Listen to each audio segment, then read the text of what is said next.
Madame, monsieur, bonjour, bienvenue sur France 3 en direct, bienvenue à tous dans le 12-13, nous sommes en direct de la Cité internationale à Lyon où se déroule la 12e édition du Lyon e-sport qui est devenu un rendez-vous incontournable pour les amateurs de jeux en réseau, on appelle ça le gaming. On va essayer de vous expliquer tout ça avec des termes simples, un grand rendez-vous où des milliers de jeunes notamment viennent jouer autour de 3 jeux stars. Pour en parler avec moi, vous allez mieux comprendre grâce à elle, il y a Kelly qui est là. Bonjour Kelly. Bonjour. Alors, pour résumer l'événement, c'est quoi? C'est un lieu où on vient s'affronter, c'est ça? Alors, pour résumer l'événement, la Lyon eSport, c'est un lieu, en effet, où on vient s'affronter. On a plusieurs jeux qui sont représentés. League of Legends, qui est un MOBA. Fortnite, qui est on va dire un shoot, un Battle Royale plus précisément. Et Rainbow Six, qui est un jeu de shoot. Donc là, on a des gens qui viennent jouer, s'affronter. Donc on a beaucoup de grosses équipes qui sont à la fois françaises et européennes, mais également de nombreux stands, du show, de l'animation, donc beaucoup de choses. Mais à la base, la Lyon eSport, c'est ça, c'est une compétition. Il y a beaucoup d'idées reçues qui circulent sur les jeux vidéo, on se fait plein de... Voilà, et en fait, c'est une ambiance plutôt bon enfant, plutôt conviviale. Alors c'est vrai que c'est plutôt pour les jeunes, a priori. A priori, on a l'impression que c'est plutôt pour les jeunes, mais ça change un petit peu. On a de plus en plus de parents, de grands-parents qui accompagnent leurs enfants. Et finalement, la cible, on va dire qu'elle est de 7 à 77 ans. Parfois, j'abuse un petit peu, mais c'est un petit peu ça. Et il y en a des filles, des garçons. C'est tout type de jeunes qui aiment faire des études et qui aiment bien un peu suivre cet univers-là. Et finalement, le jeu rassemble beaucoup, comme le sport, finalement. Alors, il y a des phénomènes de... Comment dirais-je, de stars, quoi. Il y a des joueurs. En face de nous, tout à l'heure, on le verra, il y a un joueur qui s'appelle... Zerator, qui est, quand on en parle ici dans les allées, c'est la folie pure. Ce sont des vraies stars qui côtoient ces jeux. Finalement, c'est un peu, je vais le rapporter au foot. On adore des joueurs de foot, on adore des joueurs de League of Legends, des joueurs de Fortnite, des joueurs de jeux vidéo. On les suit, on les idole, tout simplement parce qu'ils ont une aura, ils ont un parler qui plaît aux jeunes. On se retrouve en eux, donc les jeunes les suivent sur Internet. Et oui, c'est vraiment des idoles. Hier soir, on avait Michou. Michou, c'est un YouTuber qui a plus d'1,8 million d'abonnés sur YouTube.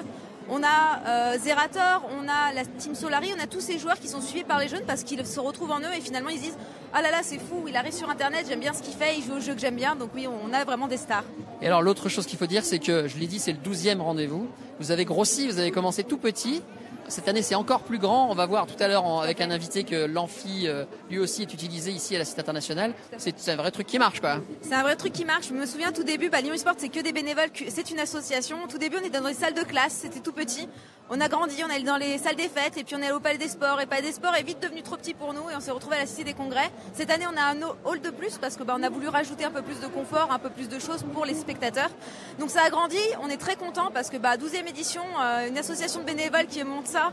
On est plutôt fiers de nous et on est contents que les gens nous suivent. C'est une vraie réussite lyonnaise. Restez avec nous, Kelly. Si vous voulez bien, on va parler évidemment du e-sport. Vous allez le découvrir dans cette édition, notamment à travers ces écoles. Il y en a de plus en plus, il y en a à Lyon qui se développent. Pas qu'à Lyon, il y en a dans toute la France, comme par exemple à Marseille. C'est tout récent. Regardez ce reportage. L'e-sport, comprenez le jeu vidéo en réseau, seul ou en équipe, n'a plus vraiment de secret pour eux.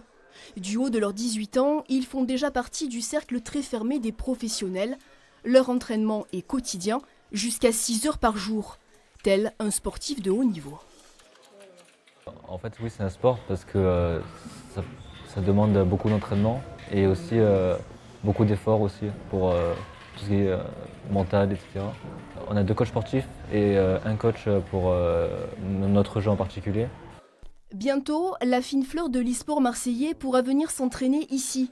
Ce n'est pas une école, non, mais plutôt une académie destinée tant aux amateurs qu'aux futures stars de la discipline. Objectif, encadrer la pratique du jeu vidéo au niveau technique, bien sûr, mais pas seulement. Bien qu'ils pratiquent sur Internet de façon connectée, c'est des joueurs qui sont quand même très isolés, qui ne partagent pas directement en fait, leur passion. La plus-value, c'est vraiment pouvoir se retrouver entre amis de la même région, c'est les sortir de l'isolement. Éviter l'isolement, mais aussi la sédentarisation des joueurs, en associant le sport virtuel au sport réel. On va leur apprendre à prendre en compte leur corps, à prendre soin de leur corps et travailler sur le mental également pour vaincre le stress des compétitions de la même façon qu'un joueur de foot va se préparer avant un match. Près de 200 demandes d'inscription sont déjà comptabilisées. Allez, encore un peu de patience, l'académie ouvre ses portes le mois prochain. Voilà, on poursuit cette édition spéciale Lyon eSport ici dans la zone joueur. Il y a environ 700 ordinateurs, des tas de joueurs qui sont en train de se préparer pour des compétitions. On va tout vous expliquer avec Fabien. Bonjour Fabien. Bonjour. Vous êtes manager d'une équipe. Alors, expliquez-moi d'abord le jeu, comment il s'appelle? Alors le jeu s'appelle Rainbow Six. Ouais, c'est sur ce jeu-là qu'il joue uniquement, on est d'accord? Alors oui, mes joueurs jouent uniquement sur ce jeu-là, donc c'est un jeu de tir. Ouais. Et l'objectif, c'est une équipe qui est en attaque et une équipe qui est en défense. Et donc vous avez une équipe, à vous, comment elle s'appelle?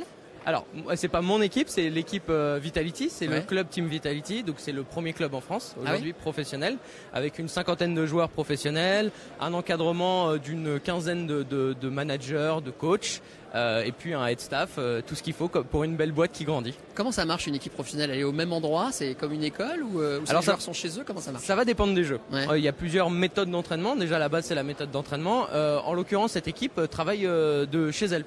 C'est-à-dire que 70% du temps, chacun travaille de chez soi.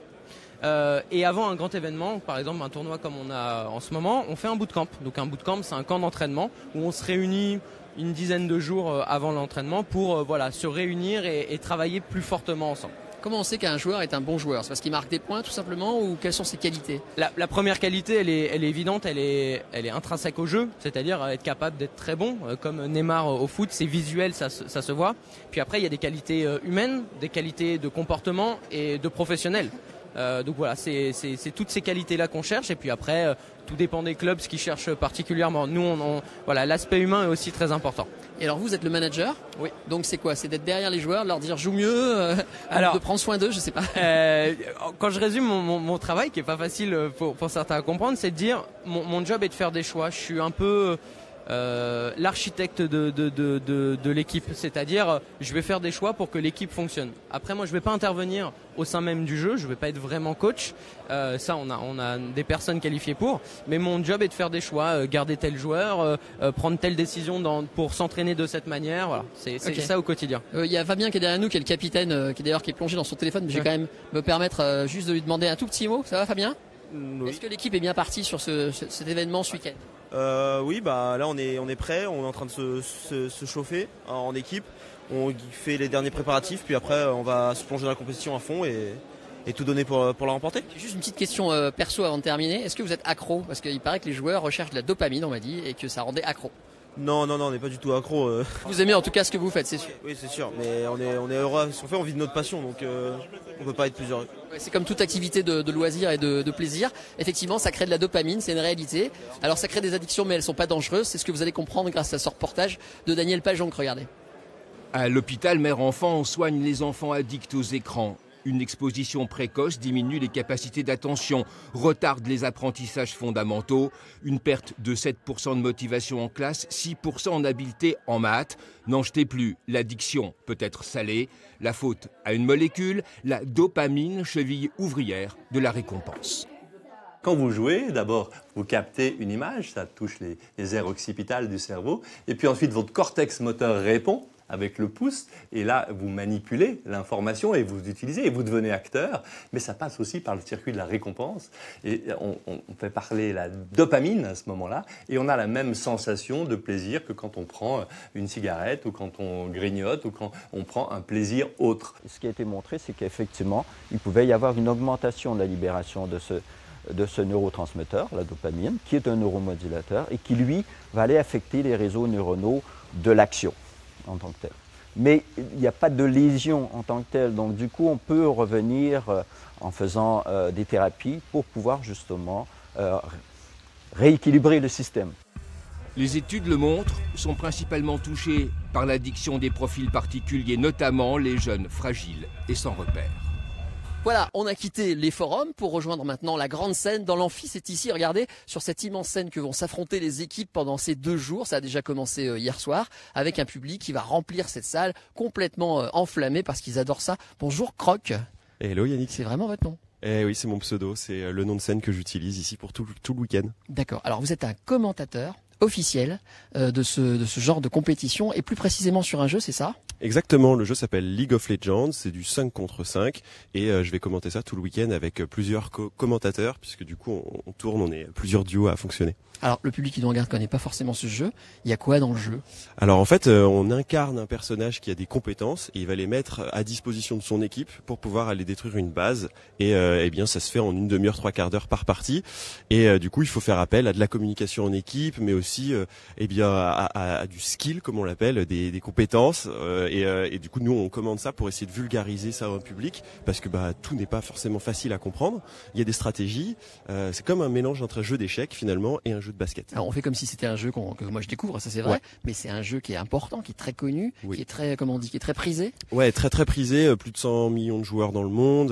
Ils ont, du coup, ils font des compétitions internationales. Il y a donc les championnats du monde chaque année. Et donc là, on est plutôt au niveau national, mais on a les meilleures équipes françaises qui participent. Et du coup, on espère du coup voir du beau jeu et des surprises, bien sûr. Ça fait penser à l'ancien monde et par exemple au foot qu'on voit à la télé. C'est exactement ça votre job en fait. Vous commentez des parties comme un match de foot. Exactement, ouais. Et j'ai d'ailleurs l'ambition de pouvoir discuter avec pas mal de commentateurs sportifs cette année pour pouvoir échanger sur nos pratiques, parce que en fait, elles sont tout à fait similaires.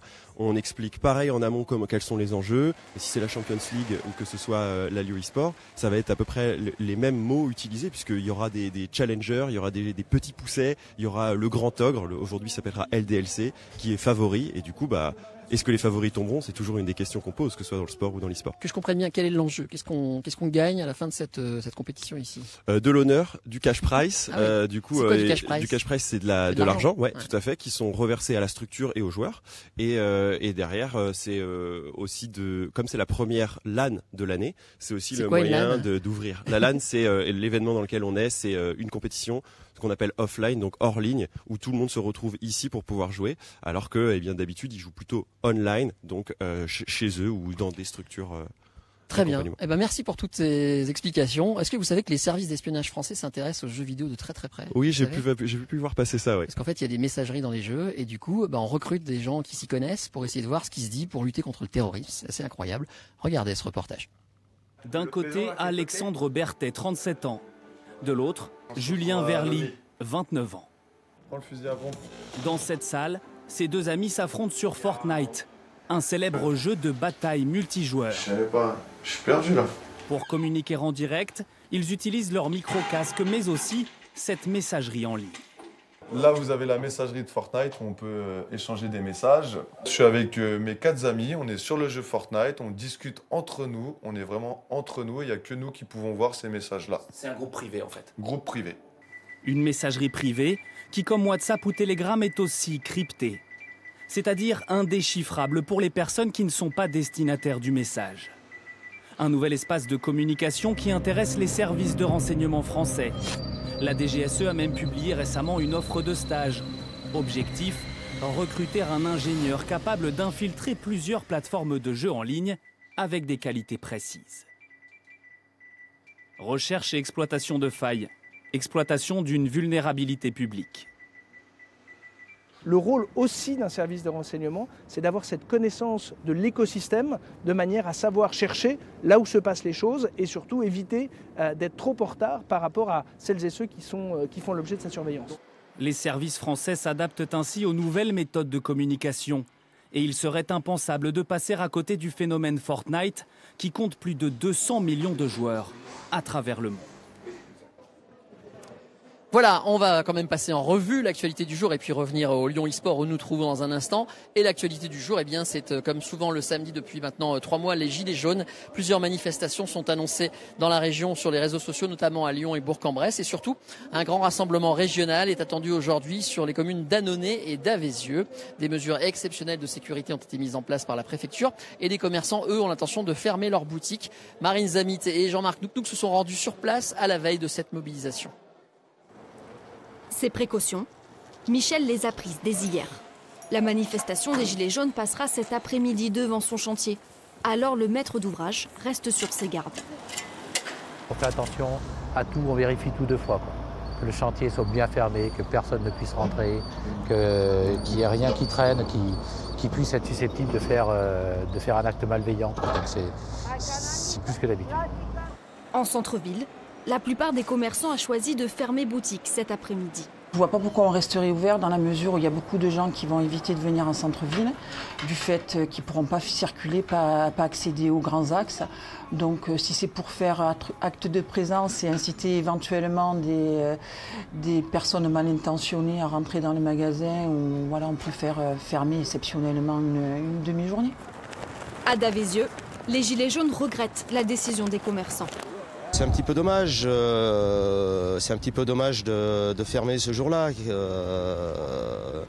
Mais bon, je dirais que c'est hélas leur choix. On veut ce rassemblement pacifique, familial et très convivial. De son côté, la préfecture se veut elle aussi rassurante.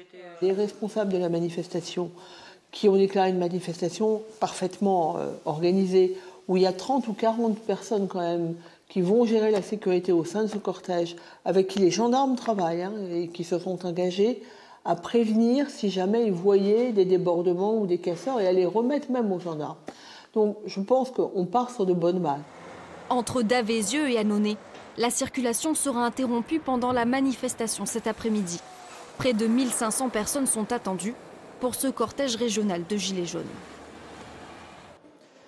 Et puis dans l'actualité, il y a également du football. Je suis avec deux personnages là au e-sport. C'est quoi le nom de vos personnages? Yasuo et H Marauder du jeu League of Legends. Et vous êtes un peu fan de foot ou pas du tout? Un peu, mais sans plus. Ok, c'est plus le jeu vidéo, forcément. Alors le foot quand même, avec la victoire de Saint-Etienne, regardez. C'était face à Dijon hier soir, score 0-1 pour les Verts qui se sont appuyés sur une solide défense pour s'offrir ce succès qui leur apporte 3 points précieux et indispensables pour la course à l'Europe. Seul bémol, ils affronteront bientôt deux adversaires non négligeables dans cette optique européenne, Marseille et Lille. Voilà pour l'actu, on y revient tout à l'heure à 19h évidemment. Kelly, vous êtes toujours avec nous? Toujours. On a un petit peu de temps pour peut-être faire un petit projet, c'est-à-dire ce week-end, si on vient au Lyon e-sport où nous nous trouvons, Cité Internationale, quels sont les grands moments à pas rater? Derrière nous, il y a une scène où va jouer ce fameux, cette star du jeu qui s'appelle Zerator. Mais quoi d'autre? Mais quoi d'autre? Plein de choses. Alors déjà, Zerator, il a une grosse annonce à faire à 20h qui sera en direct ici. Donc s'il y en a qui sont fans de Zerator et qui ne veulent pas la manquer, n'hésitez pas à venir. J'ai déjà entendu parler de ça dans l'amphi tout à l'heure. Oui. Mais on sait pas du tout ce qu'il va. On peut pas savoir en exclusivité. Non, on peut pas savoir en exclusivité. Il va l'annoncer sur son stream. Il l'a tellement teasé que les gens attendent. Tout ce que je peux dire, c'est qu'il y aura un magnifique PowerPoint présenté. Fait par lui et il va présenter sa grande idée. Donc ça sera à 20h pour ceux qui aiment Zerator ou ceux qui veulent suivre ou qui veulent voir en direct. N'hésitez pas à venir, on vous attend nombreux. Ouais. Mais il y a plein d'autres choses qui se passent. Il y a les tournois qui vont durer tout le week-end. Il y a beaucoup de contenu. Vous allez pouvoir suivre les différentes teams qui sont dans la salle, qui ont des mini-scènes. Sur Internet, vous pourrez suivre aussi ce qui s'y passe. On vous invite à venir, c'est différent en salle, c'est beaucoup plus sympa. On a l'ambiance, on a les gens qui rigolent, on a l'ambiance d'un stade de foot. La grande scène, ça sera vraiment demain. Une ambiance stade de foot avec la grosse ligue, deux finales qui auront lieu. Si on aime faire la fête, on aime se retrouver, on aime le jeu vidéo, honnêtement, c'est là qu'il faut venir ce week-end. Bon, on se disait entre nous que c'est un peu un truc entre mecs, les jeux de réseau, vous prouvez que le contraire, c'est aussi pour les filles. Hein. Non, d'accord. C'est pas que pour les garçons, c'est pour les filles. Moi, je m'occupe de la scène et honnêtement, c'est un monde qui est très ouvert. On a de plus en plus de filles, on a de plus en plus de filles joueuses, de plus en plus de filles qui organisent. Et c'est un monde qui est mixte. Et moi, je très bien. Là-dessus. Merci beaucoup. Merci. Si vous voulez voir la Lyon e-sport, c'est tout ce week-end à la Cité Internationale. C'est la fin de cette édition. Dans un instant, l'édition nationale, juste après la météo. On se retrouve à 19h sur France 3 Rhône-Alpes pour le journal régional. Merci encore. Bonne journée sur France 3.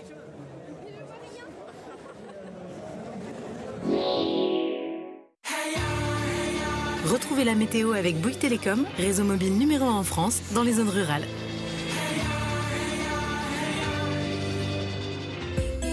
Bouygues Télécom.